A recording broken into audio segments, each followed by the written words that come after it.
4월 27일 하나님 말씀을 함께 나누겠습니다. 오늘 출애굽기 12장 37절에서 51절 말씀으로 함께 합니다. 마침내 이스라엘이 이집트를 떠납니다. 모세가 호렙산 떨기나무 아래에서 하나님을 처음 만났을 때 이스라엘을 구하라고 하신 하나님의 말씀은 도무지 받아들이기 어려운 뜻밖의 명령이었습니다. 하나님의 소명을 받아서 이집트로 돌아온 이후에도 과연 이 일이 이루어질 수 있을까 싶은 순간들이 계속되었습니다. 그러나 하나님께서는 당신의 뜻을 온전히 이루셨습니다.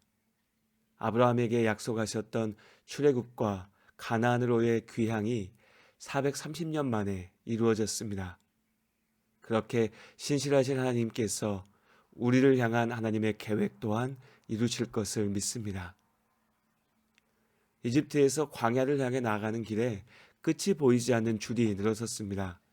장정만 60만 명, 함께하는 가족들, 또 이스라엘 민족은 아니지만 그들을 따라 나선 이방인들도 있었습니다. 모두 합하면 못해도 200만 명이 넘는 사람들이 하나님의 약속을 쫓아 길을 나섰습니다. 그들이 이끌고 나온 온갖 가축들의 수도 엄청났죠. 출애굽기 12장 41절에서는 오늘 이집트에서 나오는 이 많은 이스라엘 사람들을 여호와의 군대라고 부릅니다. 사실 군대라고 부르기 민망한, 아니 절대 군대라고는 부를 수 없는 그런 무리들이었죠.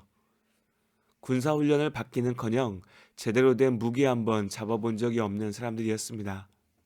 태반이 여성들과 아이들이었고 남성 장정들 역시도 노예살이 기간 내내 벽돌을 만들고 건축물을 짓는 일만 해왔습니다. 전쟁에 나갔다가는 몰살당하기 십상이었죠. 그러나 하나님께서 그들을 하나님의 군대라고 부르십니다. 사실 그렇습니다. 이집트에서 나왔다고 다 끝난 것이 아니죠. 당장 자신들을 붙잡으러 올 이집트의 군대에 맞서야 했습니다. 가나안에 정착하기까지 온갖 민족들과의 갈등을 이겨내야 했죠. 말 그대로 전쟁에 나선 것입니다. 아무런 준비도 되어 있지 않았지만, 전쟁에 이길 수 있는 아무 능력도 없었지만, 그럼에도 이스라엘이 두려워하지 않을 수 있는 것은 하나님께서 그들을 인도하시기 때문입니다. 하나님께서 이스라엘의 머리가 되셔서 그들을 이기게 하십니다. 이제 이집트에서 나와 가나안을 향한 광야길에 발을 들여놓았습니다. 자유를 얻었습니다.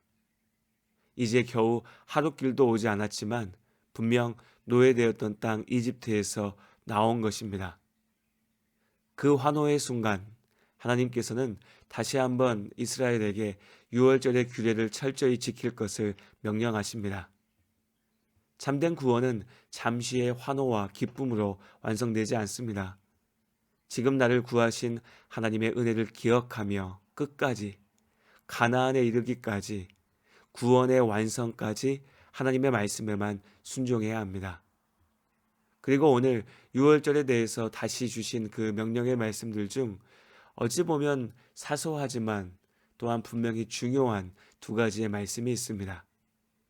46절에 한 집에서 먹되 그 고기를 조금도 집 밖으로 내지 말고 뼈도 꺾지 말지며 라는 말씀이 있습니다. 유월절 저녁 양과 무교병과 또 쓴 나무를 먹는 방법에 대해서 명령하시는 겁니다.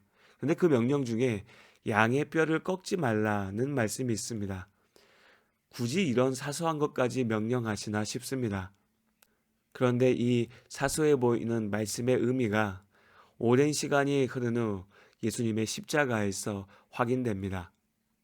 흠없는 유월절 어린 양과 같이 우리를 죄에서 구하기 위해 죄 없이 죽으신 예수님께서 십자가에서도 뼈가 상하지 않으셨습니다.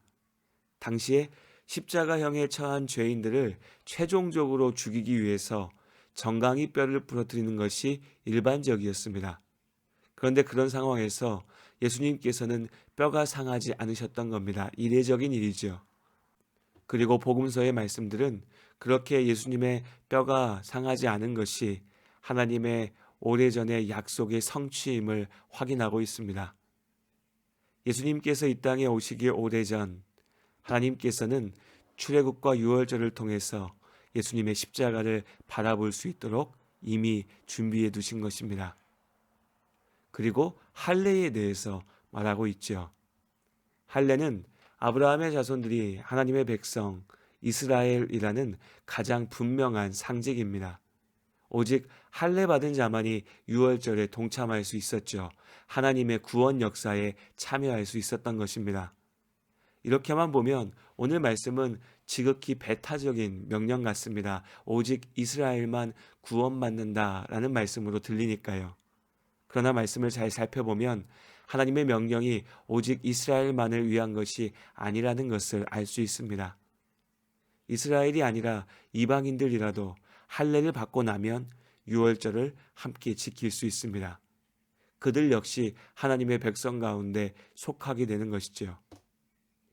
예수님께서 이 땅에 오시고 구약의 할례가 담당하던 역할을, 그러니까 하나님의 자녀, 하나님의 백성이 된 그 표의 역할을 이제 성령의 은혜 안에서 믿음이 맡게 되었습니다.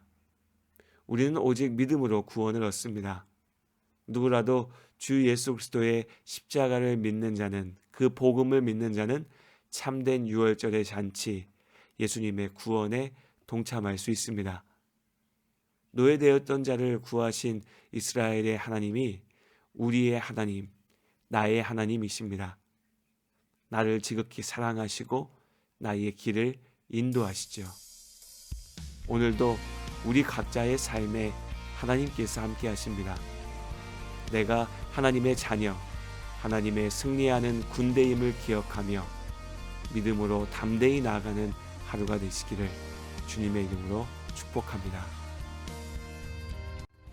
예수 열방의 소망, 예수 우리의 위로자, 주는 온 땅의 영원한 소망. 예수 어둠 속의 빛, 예수 변함없는 진리, 주는 온 땅의 빛이 되시네. 우리 위해 죽으시고 다시 사신 생명의 주, 우리 위해 죽으시고 다시 사신 생명의 주, 주님만이 소망이요 변함없는 반석이라, 주님만이 온 세상을 비추시네. 또 죽음에서 부활하신 우리 구주 평강의 왕, 주를 믿는 모든 자의 소망 되신 주를 믿네. 아멘.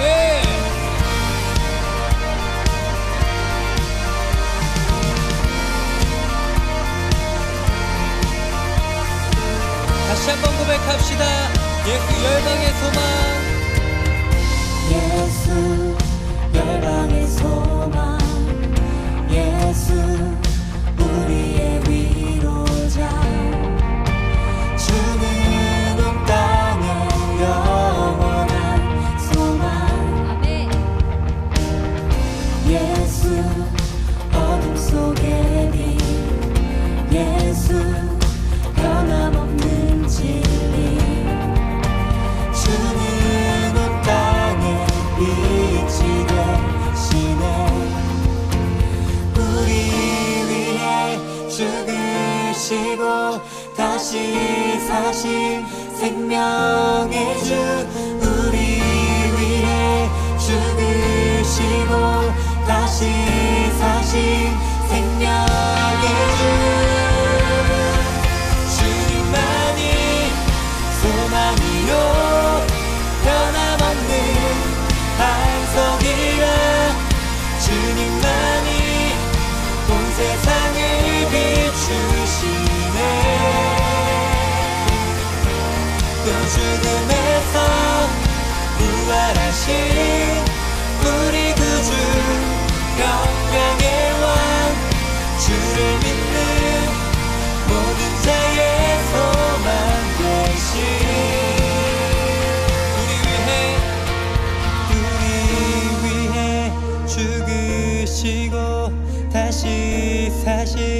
생명의 주 우리 위해 죽으시고 다시 사신 생명의 주 우리 위해 죽으시고 다시 사신 생명의 주 우리